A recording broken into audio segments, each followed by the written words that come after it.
I've got some sewing to do, which is why I decided to do this. I thought we could all get together and sew. So I'm going to bring up the chat here so I can actually see it because I can't see it when I'm in Zoom. Okay. All right. So what is everybody working on? I am going to be working on, I am making a WOMS, and I am going to be working on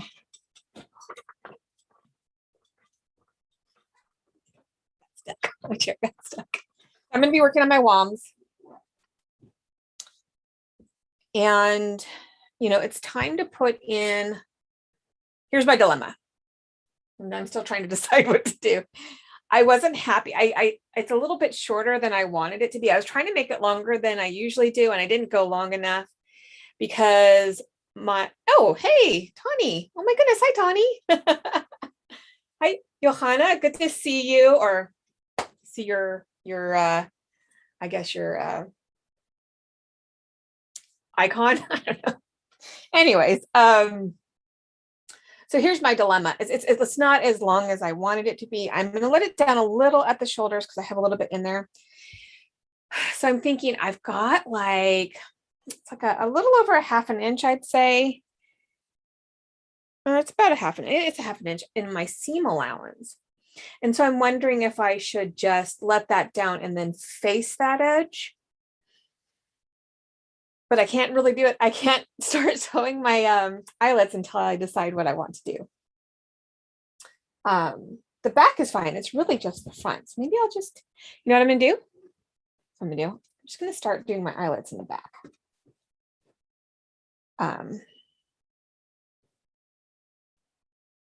So I tried to set up my phone.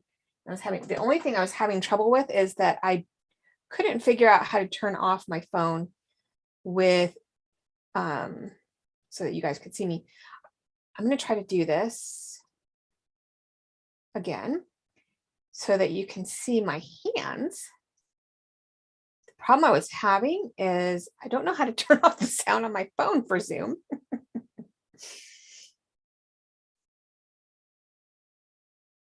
Oh, yeah. Oh, hey, Elisa. All right, I'm going to see about joining on my phone so you can actually see my hands. Try this again. And hopefully I won't get that crazy echo I was getting before. Does anybody know how to turn off sound from a Zoom meeting?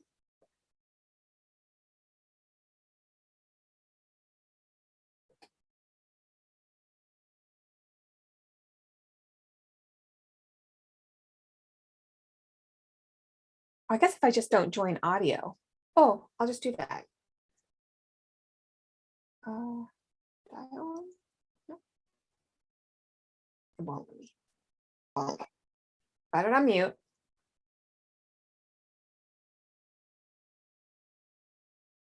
Okay, what I did is I connected my headphones, hoping that that would help.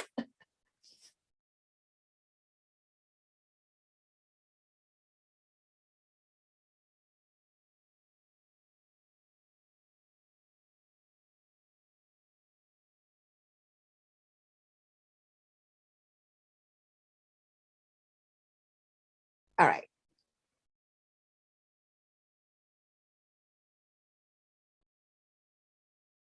Let me see here. This is my little thingy here.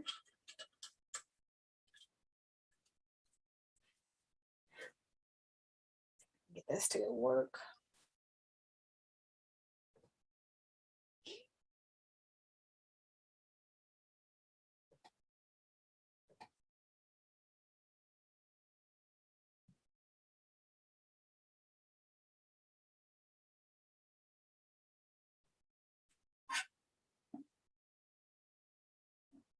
Oh, go back.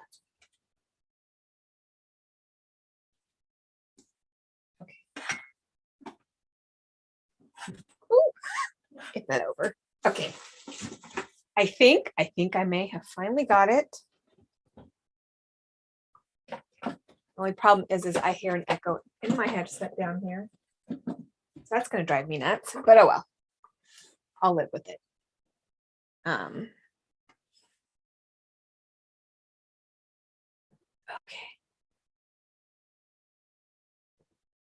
Let's do gallery view so you can see what I'm doing. All right.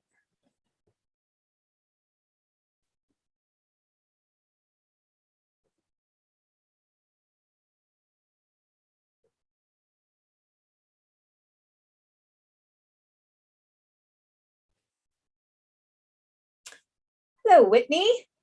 Welcome. Welcome. Love you too, Donnie.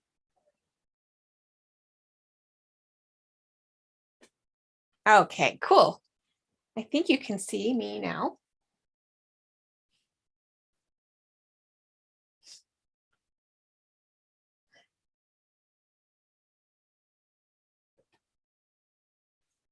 Okay.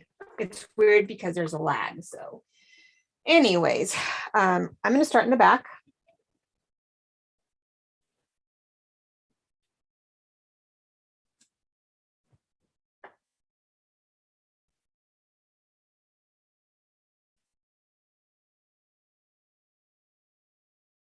Okay.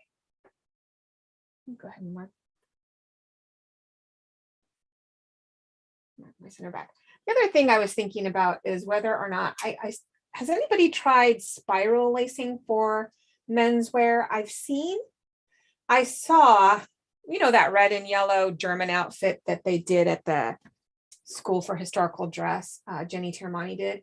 I noticed they spiral lace those together. Usually normally what I would do is I would do, 2 here and 2 in the pants and have separate aglets, but I noticed that they did it like as a spiral. So I'm wondering, has anybody tried that? Thank you. I love this green so much.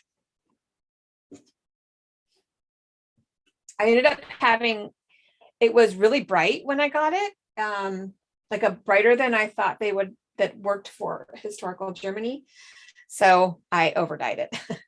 And luckily I had some help because it's really easy to get splotchy when you're dyeing things. And it was great because we were able to do the full amount of the fabric, and she was such a great help. And we were able to do the full amount of fabric without any problems. And it came out super consistent throughout. So I was very happy about that. It's always good to have friends that can help you, right? Okay. Grab my ruler. Actually, I'm going to use my seam gauge. Okay.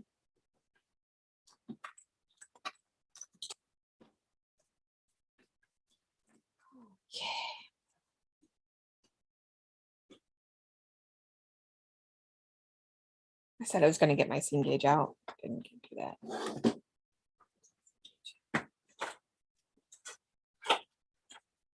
Seam gauge and awl. Can't find my other awl, which I'm afraid that I don't know how well this is going to do because this wool is so thick, but we'll try it. Okay.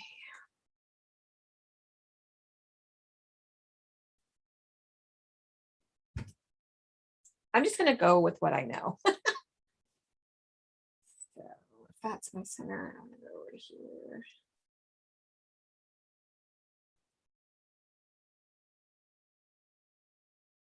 That's so many more eyelets.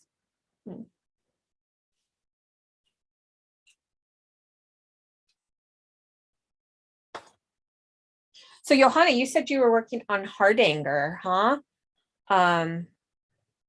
Or you also have some eyelets to make. I don't know. I'm doing eyelets. You can do eyelets with me. Be kind of fun. But that'd be cool. You should, are you Facebook friends? I'm like, the thing that is really tough about YouTube is I want to see what you guys are doing, but it's really hard for me to see what you're doing. Because there's really not a way to do that. I don't know. I wonder, because I don't think in the comments, I don't think that you are able to post pictures.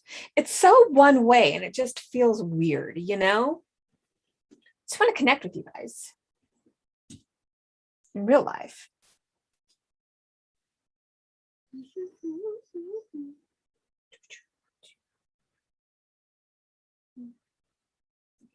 Center.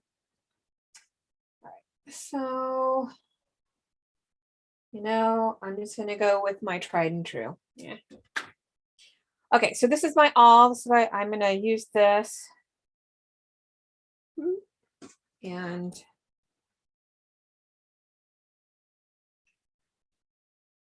you know, my light is a little. That's what it's for. I can't find my sharper all, which is what I was hoping to use. I misplace things a lot. It might be in my other bag, which is at work right now. Because I am back to working over at, I do overhire for theaters. And now that theater is live again, I actually am working. So I'm just gonna use my scissors to put in there. So I bet my all is probably in there.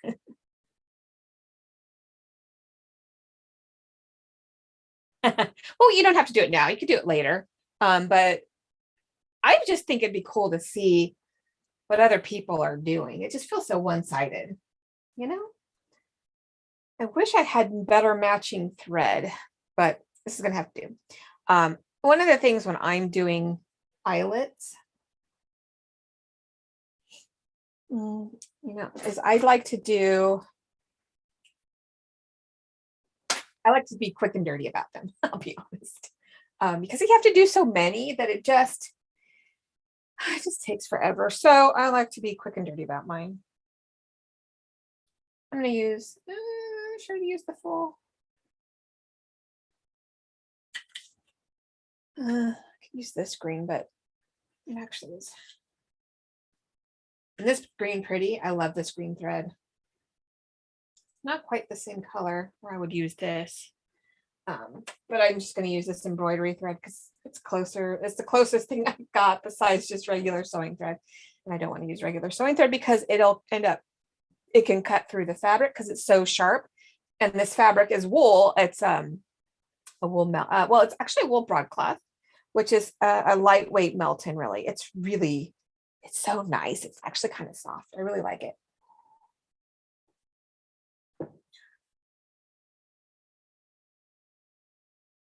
Okay, I need a needle.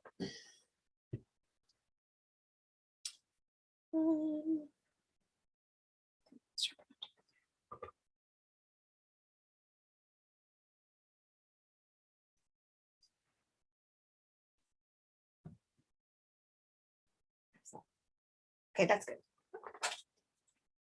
And my thimble.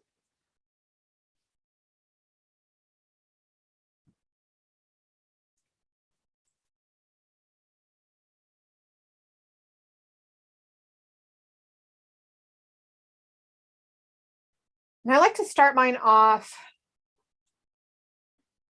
I do like to use a waist knot. And then I'll start some distance away. Come in from the back. Now I'm gonna usually like to start some distance away and I come in. I think that should be good.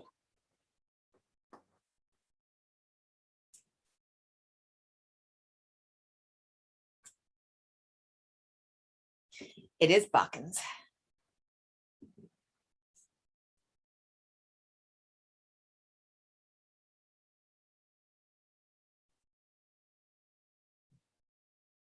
Oh, that would be fun. We could do something that would be fun. We could do a share day in the Lance Connect sew along group. That would be super cool. I could get behind that. We should totally plan that. Put that on the schedule. Oh yeah, okay.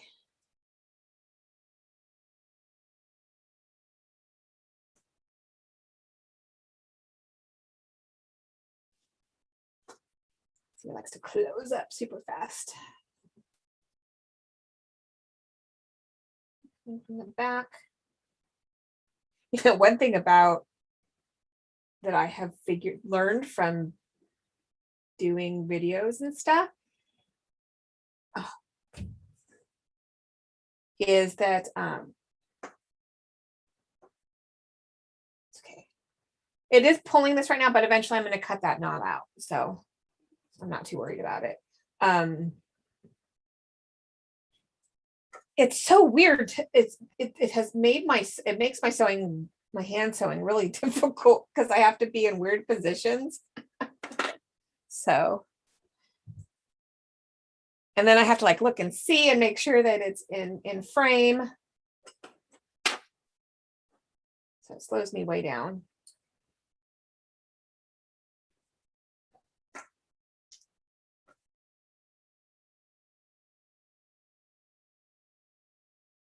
Lisa, what are you working on today? Anything? Whitney, are you still with us, or what are you working on anything? You got a cool project you're working on?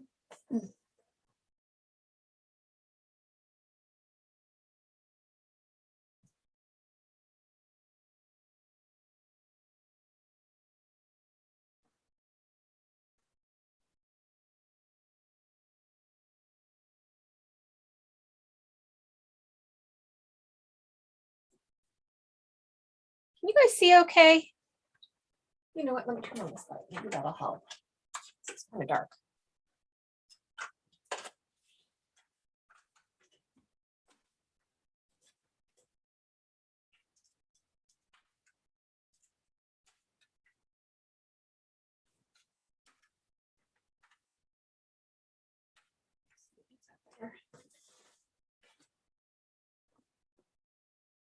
A little better. Here, my mug out of the way, and then I can move the light over to here. That'll be useful. Oh, that's much better. Okay, I can actually see what I'm doing now. So this is actually something I'm working on for a video. You know, and there's some hints here on what it's about because it's green and yellow.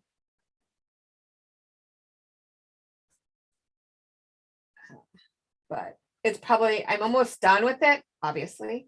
I've got all the components are done. I just have to, unless I decide to tear apart the front, like I am thinking of doing. Or I could just go with it. Eric really, it's for Eric. He really likes it, so yay for that.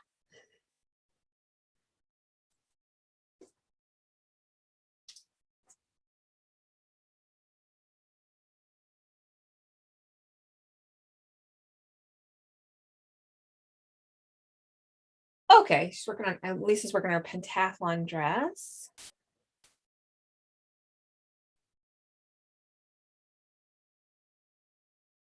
Yes, pentathlon is,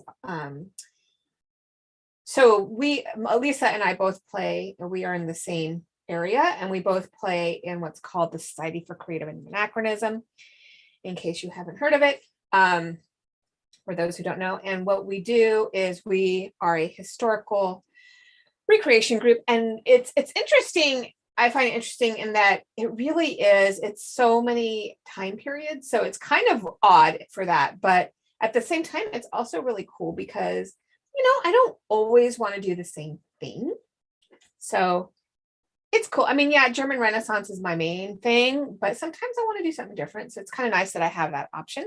But what we do is we have this big competition here in our kingdom. It is pretty much Southern California and Hawaii. And so what we do is we have pentathlon, and you have to enter into 5 different main categories. And basically whoever gets the highest scores to all win. But the cool thing about it is it's you are judged against a 100-point scale that is how close you come to a period ideal.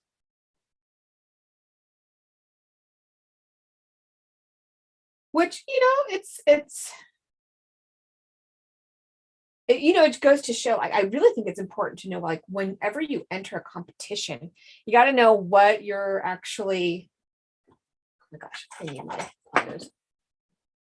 You got to know what you're actually, what is your goal, you know, because I for a lot of things, I think, you know, you don't have to enter it to win it. You can enter it, you know, just for some feedback. And that's something that I have always wanted, is feedback. So, all right. So what we're going to do now, So I got that one done. I can go ahead and cut my waist knot now. It's pretty secure in there. Oh my gosh. I'm all thumbs right now. Okay. And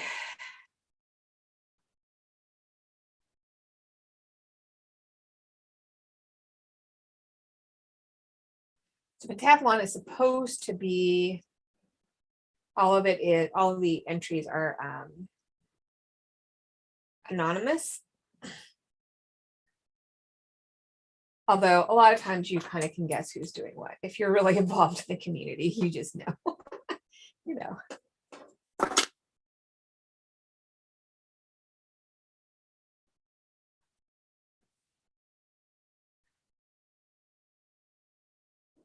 And then I like to give it a couple of back stitches here.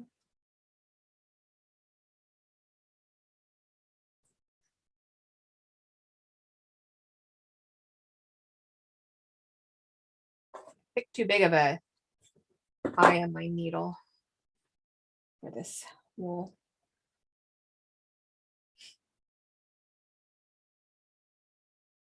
Yes, yes. And that's the point, is to get you out of your comfort zone. You know, I think it's a great way, it's a great excuse to try new things, you know.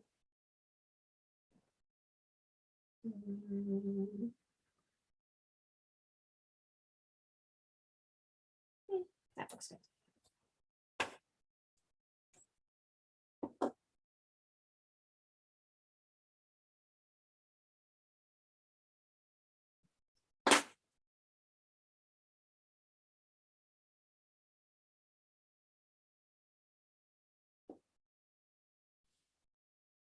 So, you know, I know a lot of people will do, I like to just do like the whip stitches around.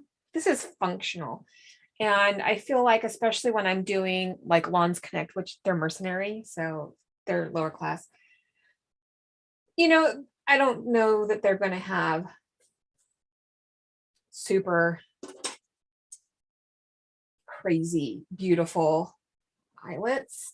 And when you have so many to do and they're covered up by the cord, you know, just make it work. All right, I need to get in a groove here.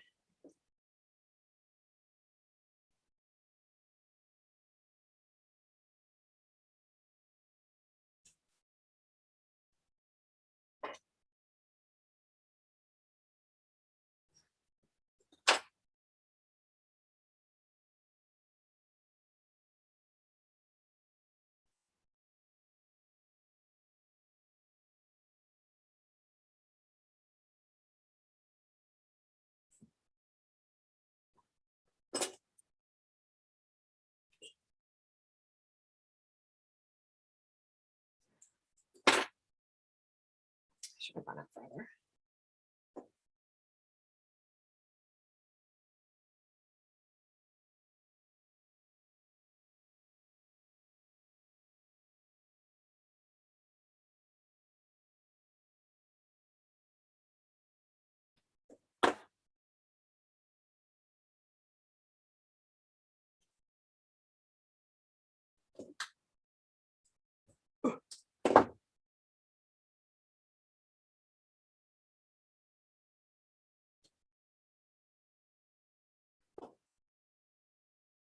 You know, lately I've been watching cosplay costuming videos. Oh my gosh.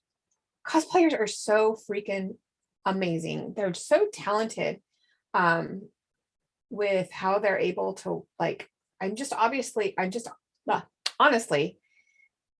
so impressed with how creative they are, like just taking things and foam and turning it into armor, and the things they're able to create.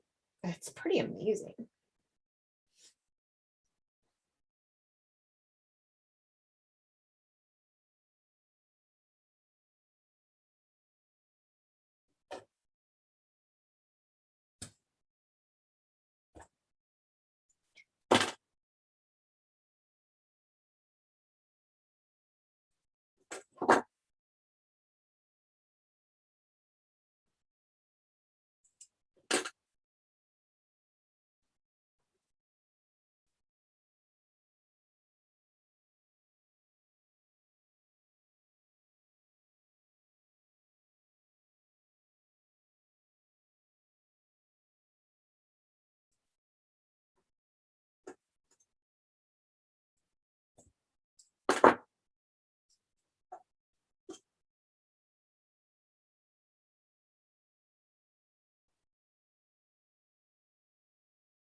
So I'm finally getting around also to watching. Oh, actually, now that I'm thinking about it, has anybody seen Dune? Was it amazing? Wasn't it? I think it's so good. They really just did such a good job on it. I was skeptical at first. I really was. I mean, I know I'm probably one of the few, but I really liked the original movie. I thought it was pretty darn good. But I also really like Kyle MacLachlan, so I thought it was well done. But I really like what they did with the new one. They really did do justice to the books, which is great.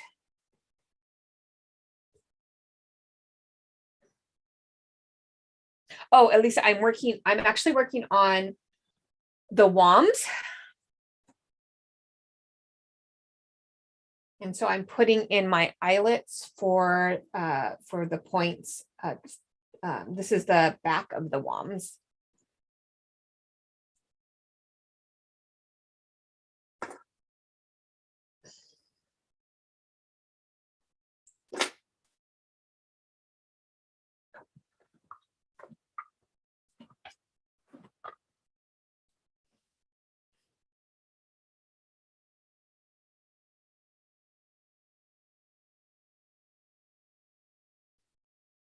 Yeah, I'm almost done with this one. I just have to do these eyelets. I have to finish the cod piece, and I have one other sleeve to finish. So it's very good. It's very good. I really enjoyed it. But I'm a sci-fi person. I love sci-fi. I think sci-fi is probably my number one thing to watch. And then I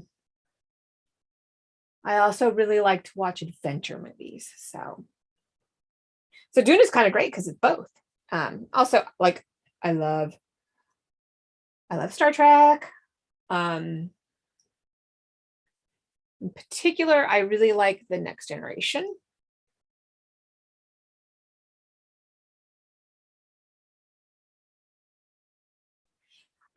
So as soon as I have a lot of footage on this one. uh oh, so VOMs. Okay, thank you, Johanna. I know I apologize. My German is terrible. As a matter of fact, here's a funny story. I'll come back to the video thing, but here's a funny story. So um my name in the group I reenact with, which is this Society for Creative Anachronism, or the SCA. And so my name that I chose is Adelheid. Yes, Johanna likes Star Trek too. So my name is Adelheid. And I didn't know that when I first started using it, I didn't know it was pronounced Adelheid. I being this, just, I don't know. I was young, I was stupid, and I was saying Adelheid. And it wasn't until, gosh, I was doing that for like 7 years. And then I moved to another place. And when I would play there, that's when they started calling me Adelheid. And I was like, oh, I've been saying it wrong. So it's funny.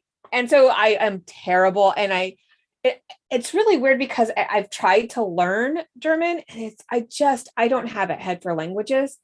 I had learned Spanish back when I was in high school, and I actually was getting pretty good at it. But then when you don't use it, you lose it, And so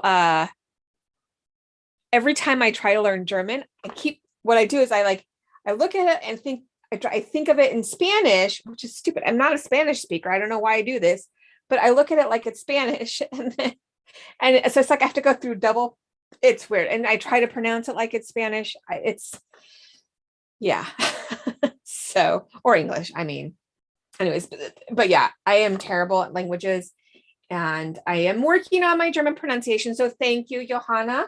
I will say VOMs from now on. And just like I go by Adelheid now, which is correct. Although the great thing about that is, so because I had the wrong pronunciation for the longest time, which is Adelheid. So people would sing to me, Adelheid, Adelheid. And so anyways, I thought that that was pretty funny. So now one of the things I use, we have what's called a badge. So I'm actually trying to figure out, I want to pass a badge that's an Edelweiss, just because of that, because I think it's funny. And it, you know, it just reminds me of my faux pas. Oops, I dropped the pencil.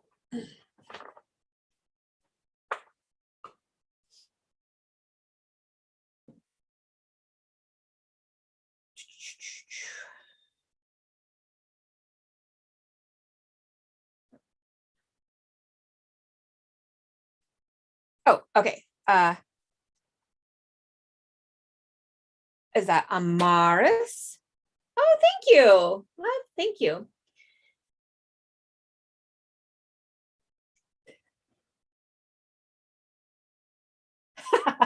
Right?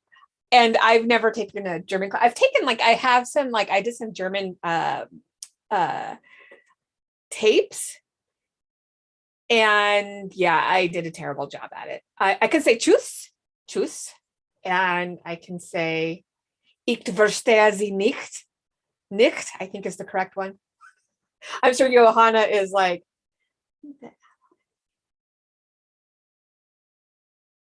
oh, that's really cool. Thank you, Johanna. That's cool.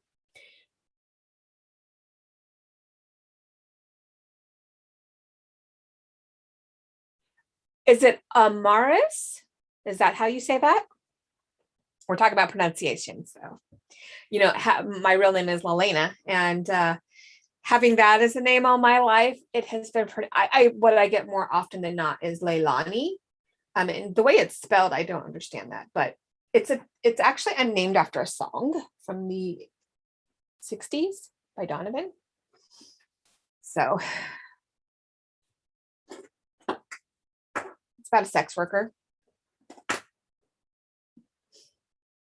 that's cool.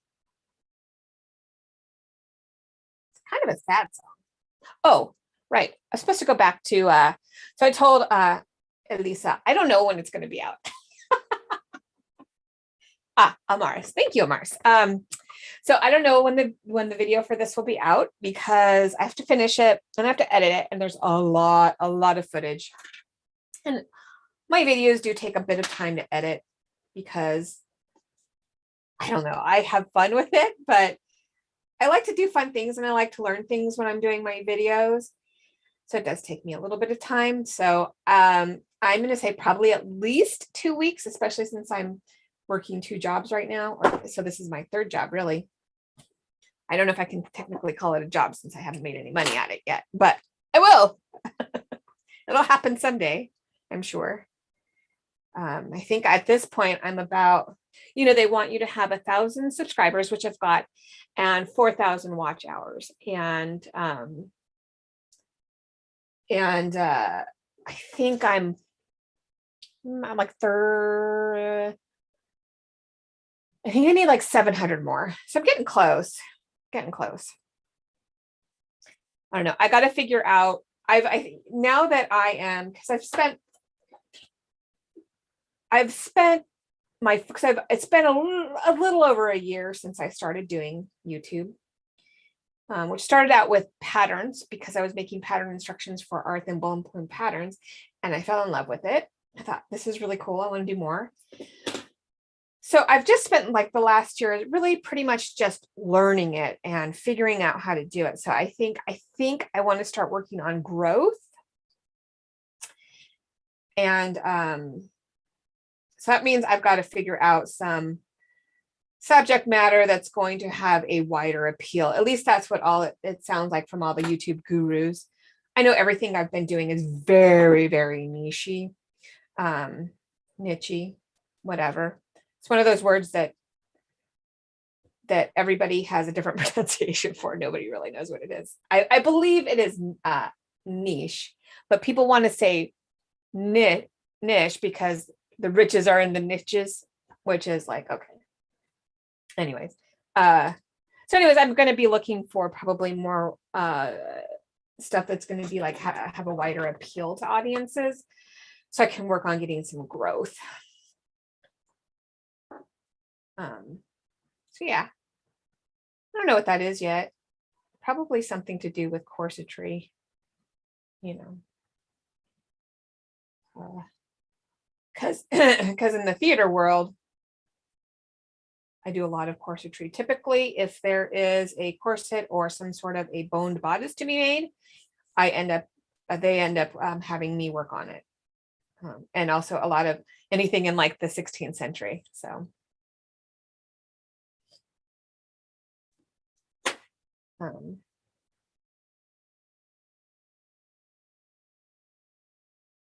oh, Esperanto. Funny thing is, I do once a month, I do a class. It's kind of a YouTube group thing that I do. And one of the gentlemen in there, he does a Esperanto speaking. And so he has a YouTube channel about Esperanto. Really nice guy. Very smart. Very smart. I didn't know what Esperanto was until I started in that group. I didn't realize it was. Oh yes, Star Trek in the 16th century. Oh, you just blew my mind. It's pretty good. Somebody else mentioned on one of my to take like my designs and collab with a graphic artist and have them make like some sort of, I guess, some sort of comic or something, some sort of graphic thing with it. I think that would be really fun too. I don't know that that would necessarily be for growth, but yeah. Yeah, I was thinking of, so I'm sure you've all heard of the Dorothea. It's really a pair of bodies, but most people know what I mean when I say corset. So unless you're like doing something academic in the academic world, I'd prefer to use the word corset because I think most people know what that means and it's a little less pretentious. I know. Anyways, so I am thinking about doing something on the Dorothea bodies. And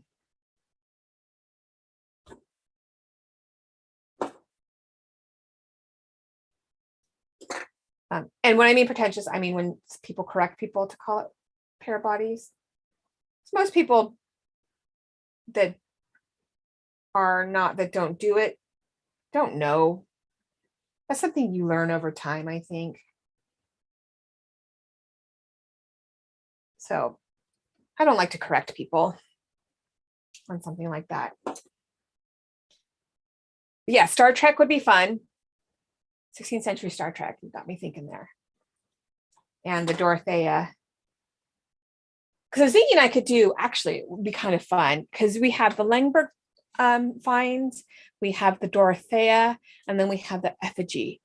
So I was thinking it'd be kind of cool to do like a series of what do you wear under there, you know? Because I know corsetry has a big appeal.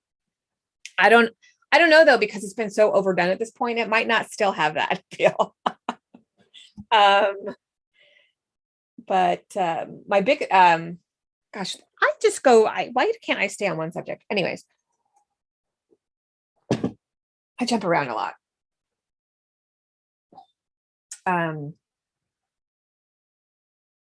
Yeah, I think it might be interesting to just do like a series on what people wore underneath. You know, supportive underdress or whatever. The Langberg finds. I actually have one almost done. It's in my UFO pile. That might be my next live stream. Just maybe working on some UFOs.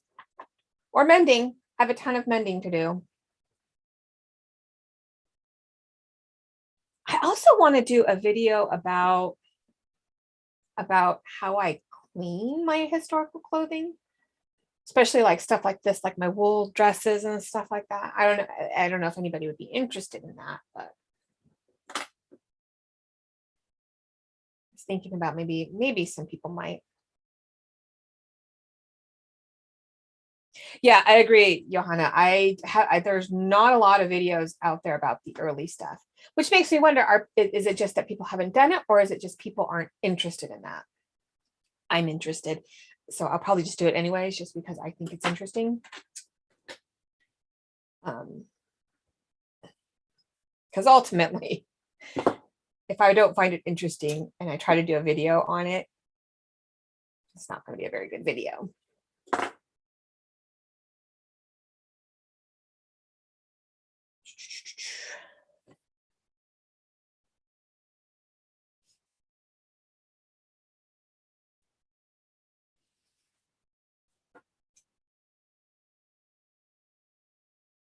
I agree. Yeah.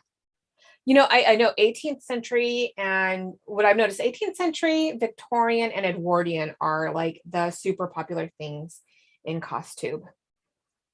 And I wonder if it's because those are the biggest costumers are, that's what they do. So I'm wondering, that makes me wonder if that's why that's so big. And so like, because sometimes I think, when you're doing German Renaissance, so everything I've been doing has been stuff that I think that as a German Renaissance reenactor, would have either struggled with as I was learning or am interested in. And so I'm curious to know, just totally lost my train of thought. Oh, right. A lot of my videos are, I've got smocking, I've got hat making, which is all costume related, and it's all German Renaissance related. I have all my hand sewing stuff because it was all stuff that I was like, I wanted to practice with and figure out how to do videos. And it was stuff that I knew how to do really well. So, but I wonder if it's confusing to the algorithm and it doesn't know who to share my videos with. Which is why, and I don't mind that. I don't mind that it's taking me time because it gives me time to learn, but it's not like I'm just a smocking channel. It's one of the things I'm interested in because of the type of costuming I do. But I'm also interested in drawn thread work and all sorts of other things. Lace making. I have yet to do lace, even like bobbin lace. Beautiful. I would love to learn how to do that. But man, I don't know. That's so intimidating. So intimidating.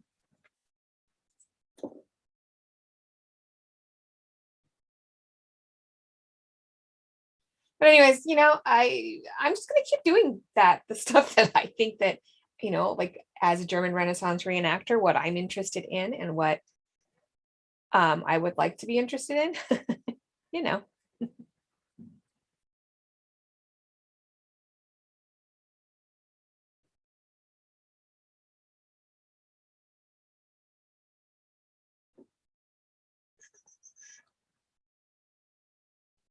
would be fun.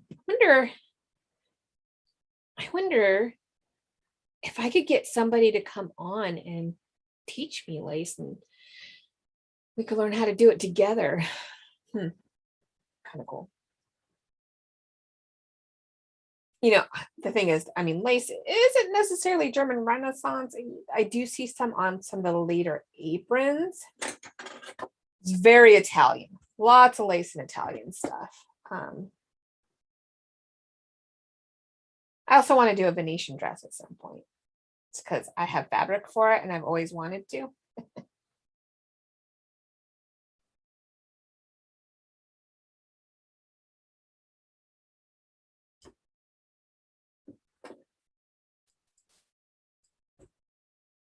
Have you, Johanna, have you checked out Lassie's? I know that they do, I know they sell a lot of thread.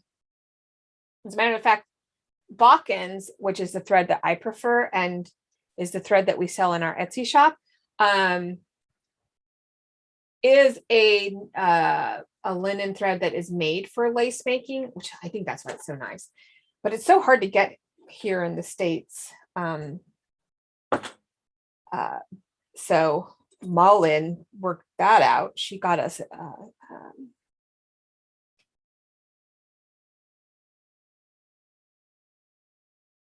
oh, Matthew Nagy.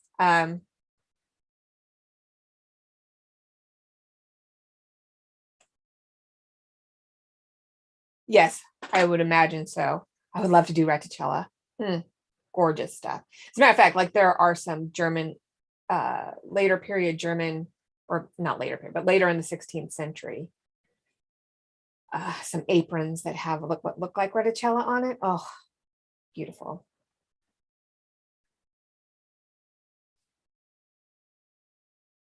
I wonder if he would, because he technically is a costumer too. I'd pay him. I mean, I absolutely believe in paying. I don't know. I wish I knew. Maybe I can find out for how else do I know? Oh, you know who does needle? I know who does needle lace is a fellow SCAer. I know that does needle lace. Do I know it? Do any of them do reticella? I bet I can find out though what strength to buy for you. I'll look into that for you. I'll ask some of the people that I know that do lace making. Is there a particular one you want to know?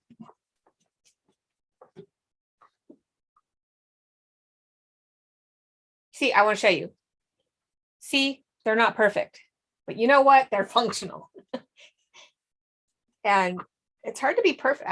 I'm never perfect at my eyelids, but it's also hard to do it when you're talking a lot.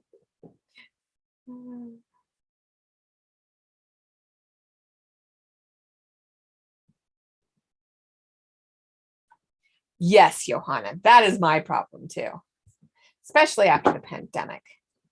But, I am getting work again, so that's good. But it also means less time for me to make videos, which makes me sad.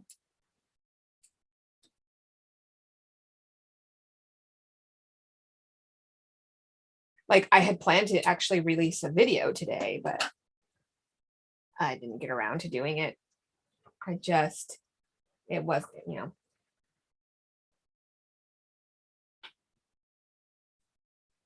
not enough time in the day. And that one's a little off. Oh, well.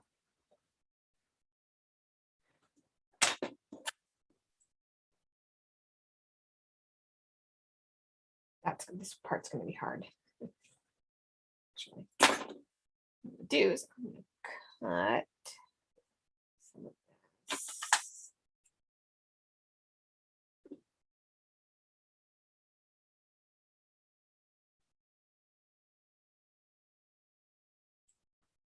Seam allowance out so that I have a little less bulk in here.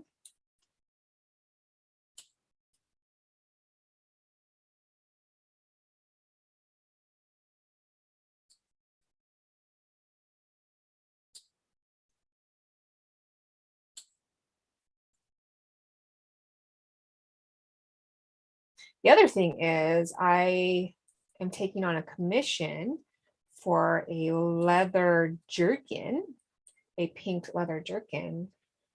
And he is okay with me using that for video. So I'm pretty excited about that.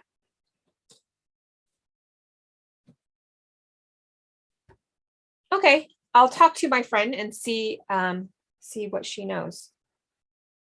So early reticella that is based off of drawn thread. Oh.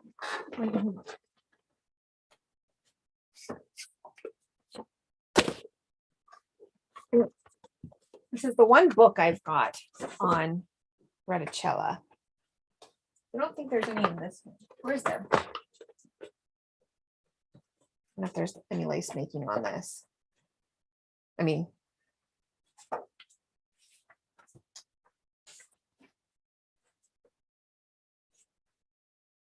what does it have? I'm wondering if it tells you in any, I don't know. Do you have any of these books?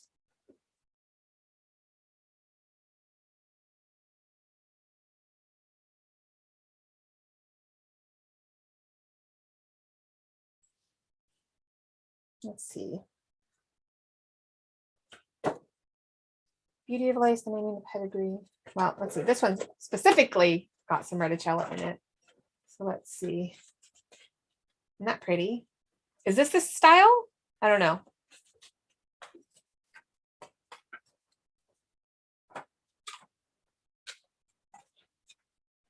Lace is definitely one of my weak spots.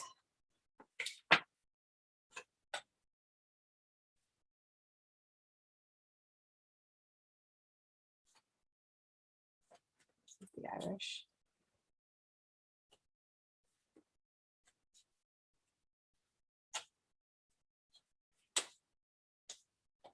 There we go. Here's some Reticella.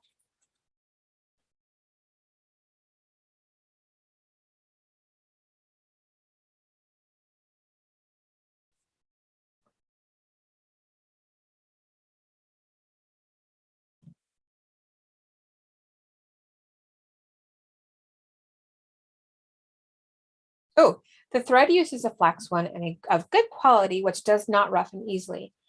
Paris 2-cord lace thread will be found satisfactory in every way. Number 20 makes rather coarse lace, suitable for bedspread, while numbers 30 to 50 would be suitable for tea cloths, cushion covers, or table centers.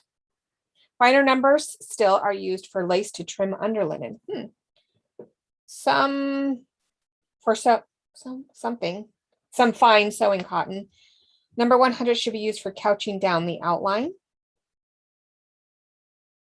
So, oh yeah, Punto and Aria, yeah.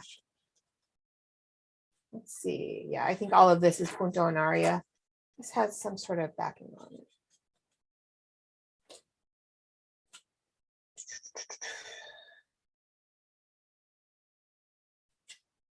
Do this.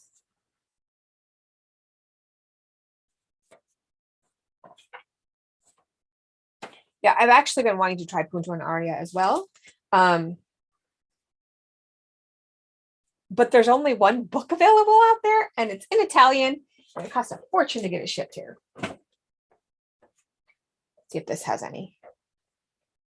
Although it's hard to tell. 19, 18.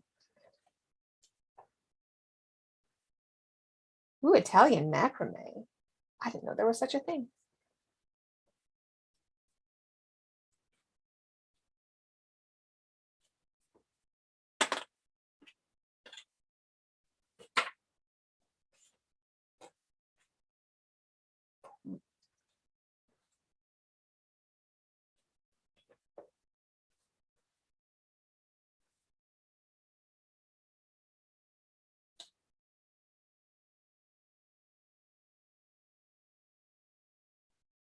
These are all Punto and Aria. Some cut work.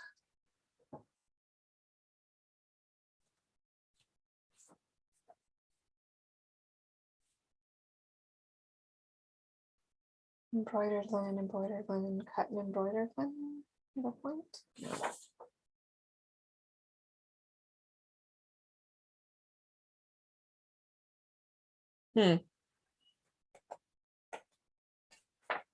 All right. I'll talk to my friend and see what I can find out about that. And I wonder, I know Mullen has done a lot of drawn thread, so I wonder if she's run across anything in her research. Named after her too.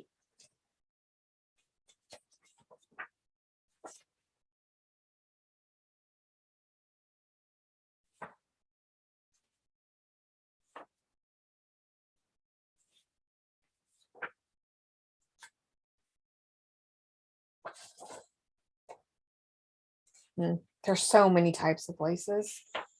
I've always found that very confusing. All the different names.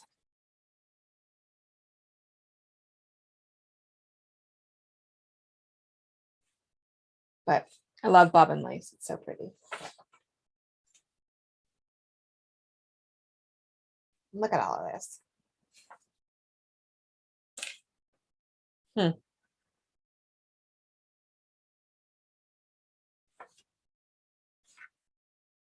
Tatting. My grandmother did tatting.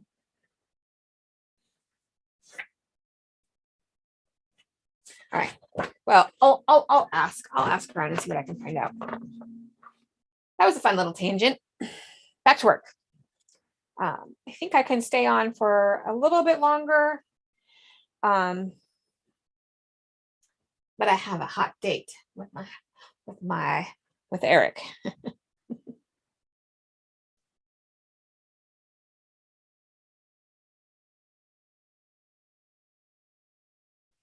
We are going to go to, yeah, it's so hard. Like, I mean, I know there's like, I can't identify them though. That's the thing, there's so much. Yes. And then you start throwing in like crocheted lace and that it's just like, there's so much.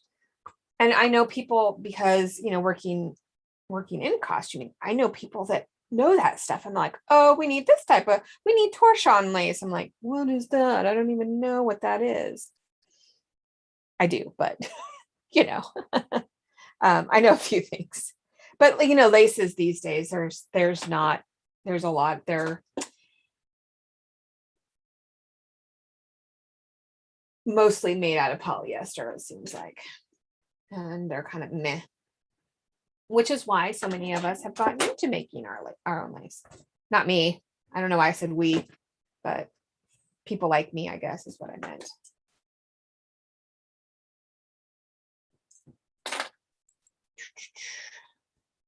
But, everybody starts somewhere.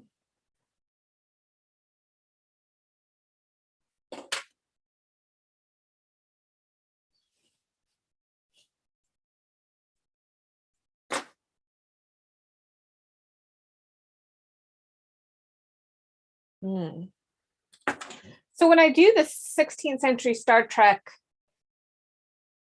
inspired thing, should I do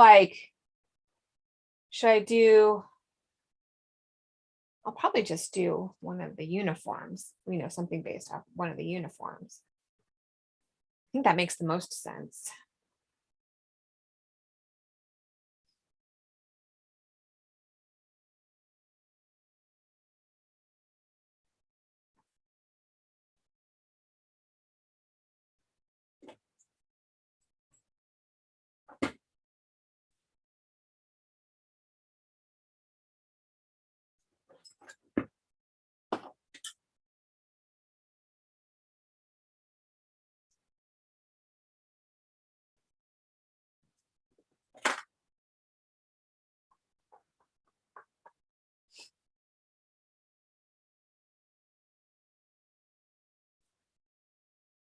Yeah.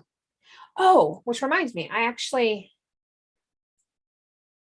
yes, that's true. Only bobbin lace. You can only get it in is the only thing you can get in cotton. You can't get other types of lace, which is very sad, unless you can find some vintage lace. And I actually have a couple of my friends, they have started they're on Facebook and it's called Lucky Deluxe.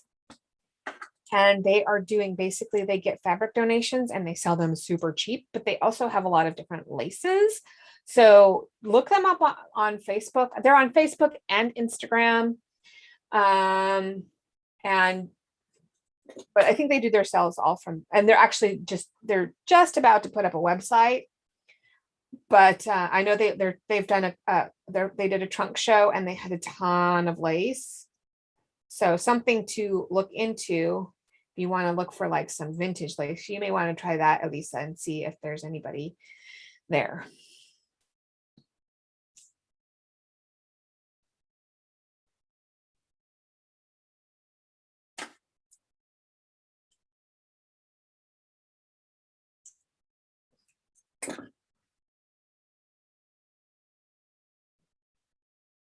I'm actually working on an 18th century dress right now for Christmas Carol. So that's fun. Very exciting. I haven't actually, even like before the pandemic, like we kept thinking we were going to get period shows, and every time we did, like we were supposed to do the Scarlet Letter.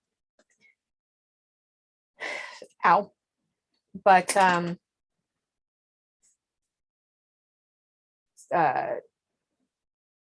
it wasn't like a period design. So every time we think we're getting a period show, we don't get a period design. So yeah, it ends up being something like modern, or they had to be different, which is always the case.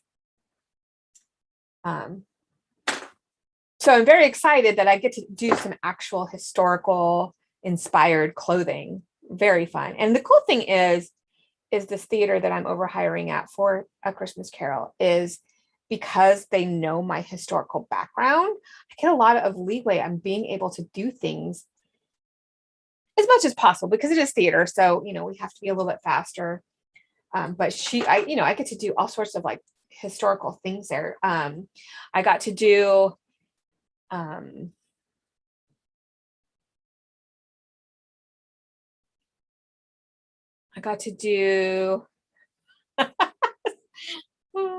right, building it from wood with sails. That would be hilarious. Yeah, that's a little bit beyond my abilities. Well, I was thinking, do I do something off of the uniforms? Or I was trying to think, is there a way I could do maybe one of the alien species or something like that?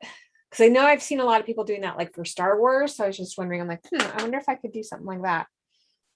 That would be interesting. But I love me some Star Trek. Oh yeah, I was talking about, so I got to do, we were doing Shakespeare in Love, and we had rented the costume for Queen Elizabeth, and unfortunately it was made in a very theatrical way. It was beautiful, but it was heavy, and the way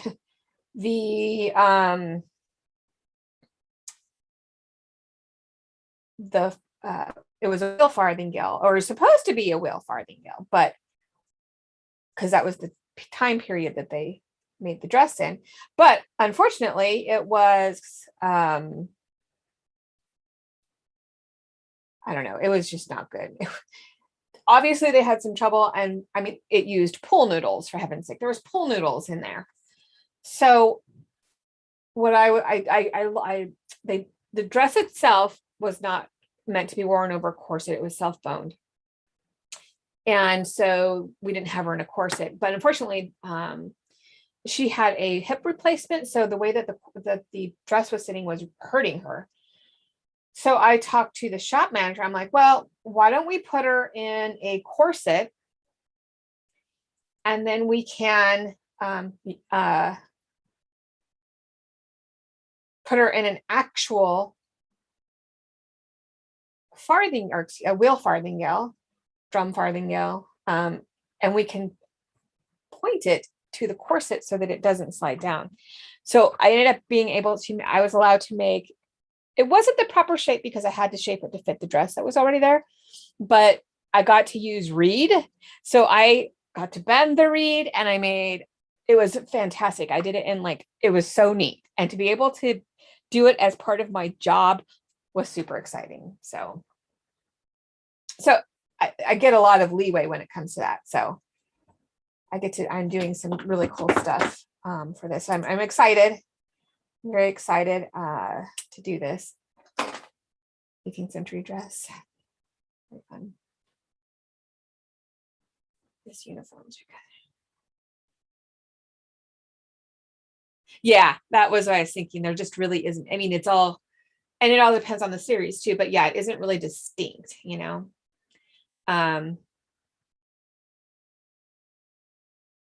Yeah, yeah,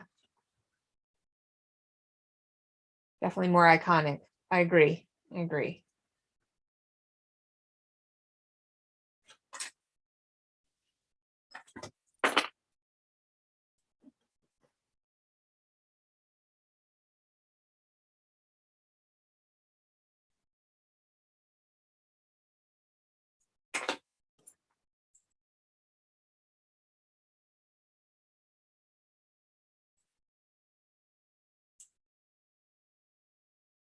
Oh, did you see that dress, Elisa? Wait, you went to, never mind. Right. We took you. Tessa and I, and we all went, didn't we? That was the one. You're right. No, we didn't. It wasn't Shakespeare in Love, was it? No, it was that terrible Taming of the Shrew adaptation. That's what we all went to. Terrible. That thing's terrible. Hate it when people try to rewrite Shakespeare. You know.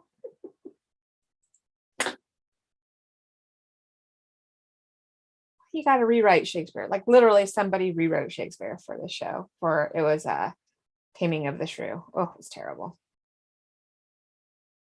Oh, you saw it in the paper. Okay. Oh, wow.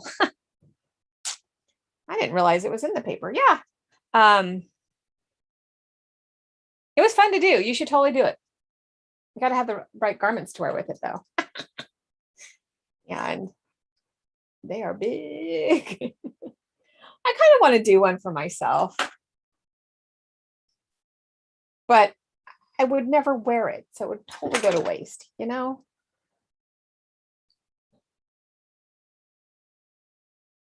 I do want to make myself some 18th century stuff.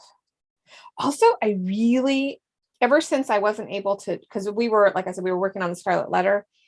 And so ever since then, I've been also wanting to kind of go into the, what was I saying? I want to go into like this 1600s, like 1650 and stuff like that, which is that kind of,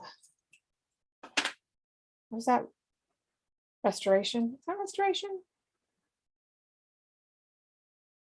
Anyways, a little bit later. Plus, I have this book that has some stuff, this one bodice that I've been in love with forever. So I kind of want to make that.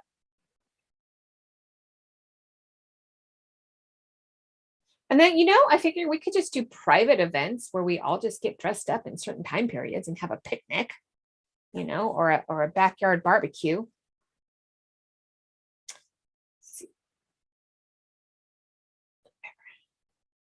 Oh, my gravity defying dress. Oh, my hover dress. Where can you see the dress? I don't know. I can see if I can find it.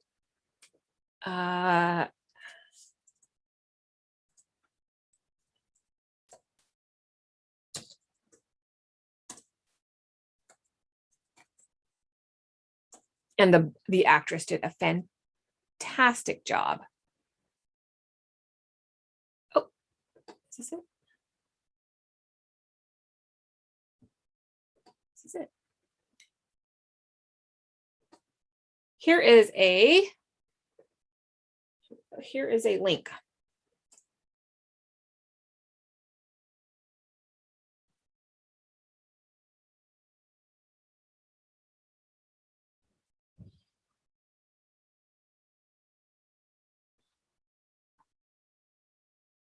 Yeah, so the hover dress, that's a whole different story. That was oh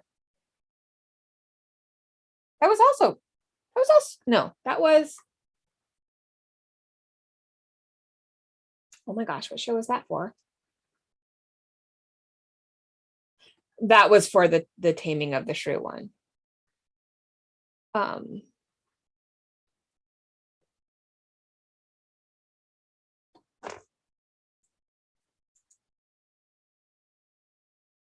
Let's see if I can find it.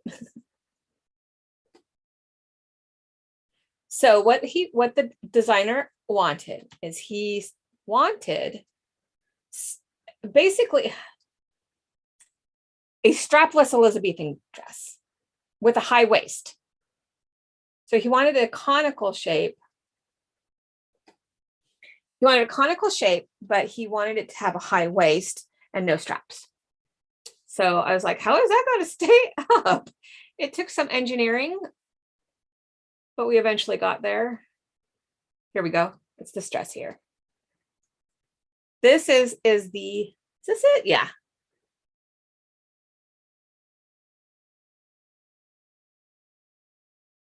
Oh, this is terrible. I think this is before it was finished, because these were taken before it was done. Oh, I hate this dress. Passion. Here, okay, here's the hover dress.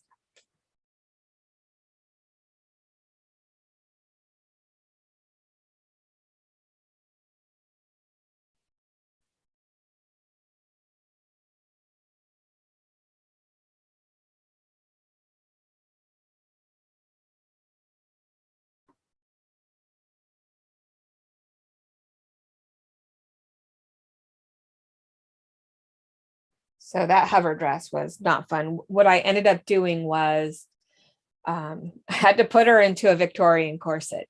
I used the, and then I built the bodice over that. We had to connect the skirt. And so it was basically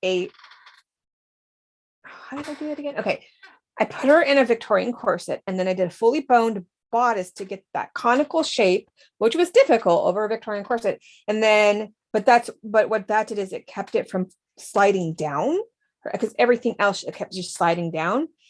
And then I had to sew, because it was high-waisted, I had to sew the skirt on, but we couldn't, because it was fully boned, and we used spring steel boning. So we had to sew by hand in and out each one of the bones, like on the side of the bones. It was horrible. It was just, no, yeah. I hope nobody from there sees it. I doubt anybody will, but might be losing my job if I keep talking like this, right? Oh well. It is weird sometimes being a historical costumer that works in entertainment. You know, because I know what goes on behind the scenes. And I know sometimes as a designer, I know there are some times when you have no choice but to do something that isn't historical in any way, shape, or form, or breaks the historical rules or whatnot. But at the same time, I also know that working, for a school, I know a lot of these designers don't know what's actually period,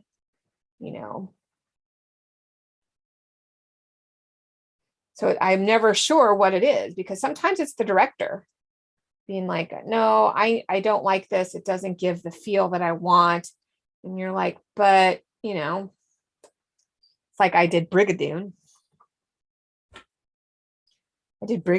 And it was fun. I really enjoyed it. But one of the things was that,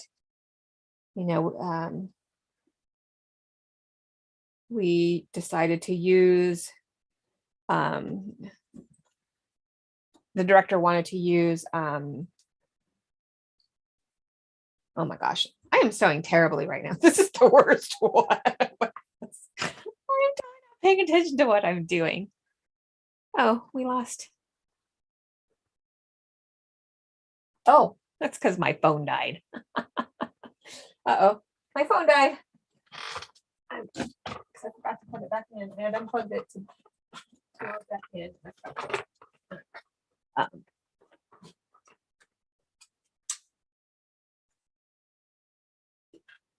Anyways, when I was doing Brigadoon, what they do is they go back to the 18th century.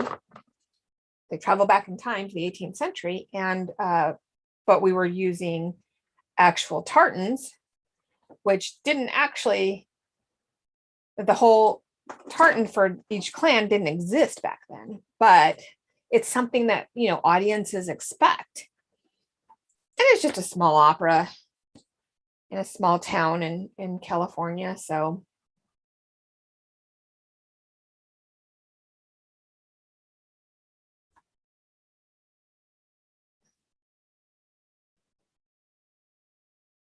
it's not an opera, but it's for not. What I meant was the place that I did it for is an opera house. It's actually more musical.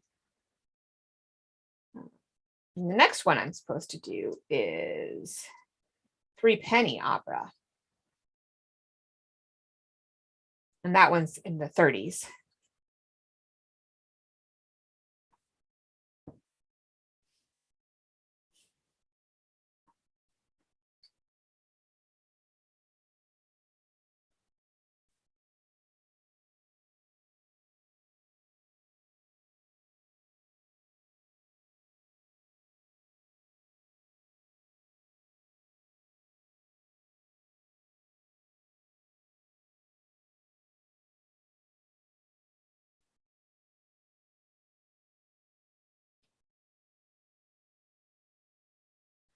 How's your hardanger coming along, Johanna?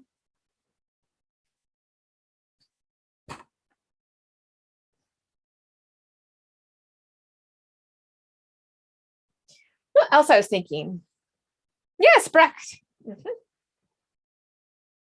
You know, we did it before, and it was very weird because he set it in Berlin, at the Berlin Wall, in the 60s. So that was weird, but it strange. It worked. It strangely worked. It was interesting.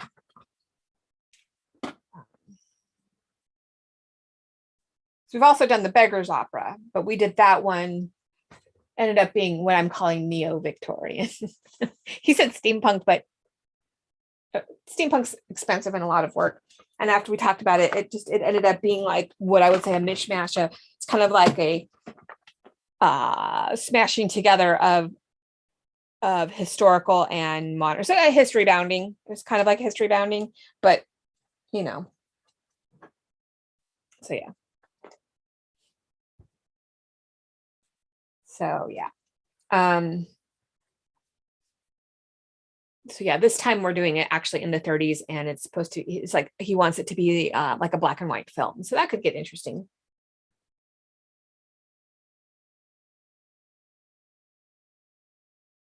Ooh, good. Oh, cool. That's good. It's nice when you become unstuck. Because, we all get stuck. I get stuck all the time. Like I'm stuck on deciding whether or not I want to take this apart and lower the front. Half an inch could be enough to just, and then what I would do is I would just bind the edge. But then the edge would be bound just in the front. So that's kind of weird. I don't know. I'll probably not do it.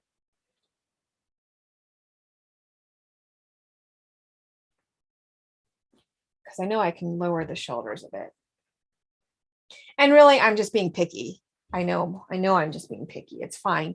I just, I want him to be able to wear the pants without looking like a grandpa. So I was trying to make the top a little, the VOMs a little longer, but yeah.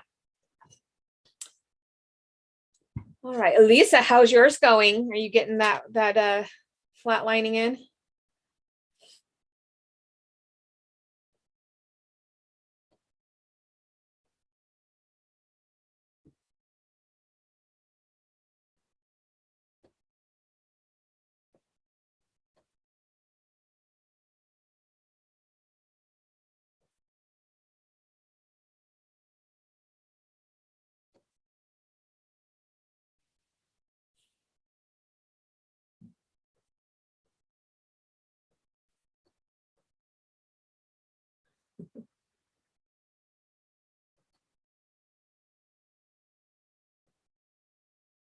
Right, because you were flat lining your, was it you, or were you lining it? I'm trying to remember.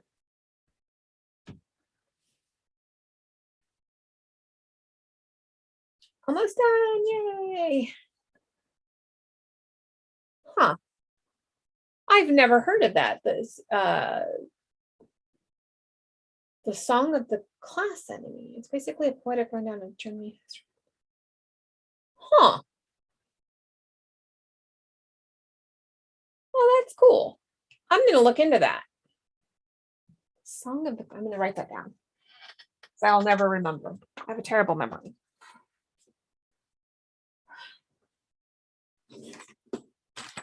I rearranged my desk. Now I can't find anything. I've been trying to organize, and as I get organized, I can't find anything. Okay, it's called Song of the Class Enemy. The song.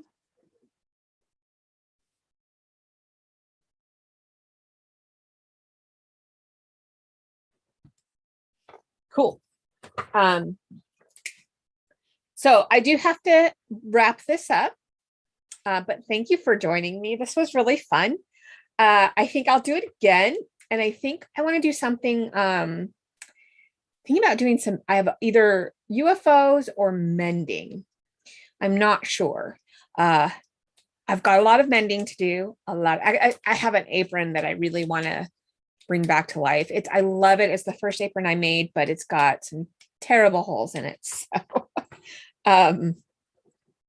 but I also have a lot of UFOs.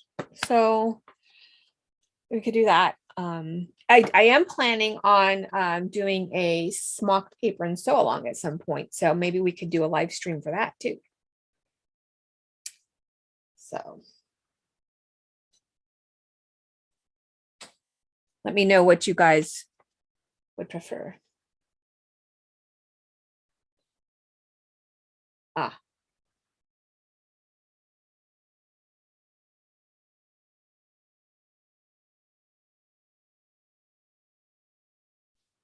Yeah, see, I gotta learn German.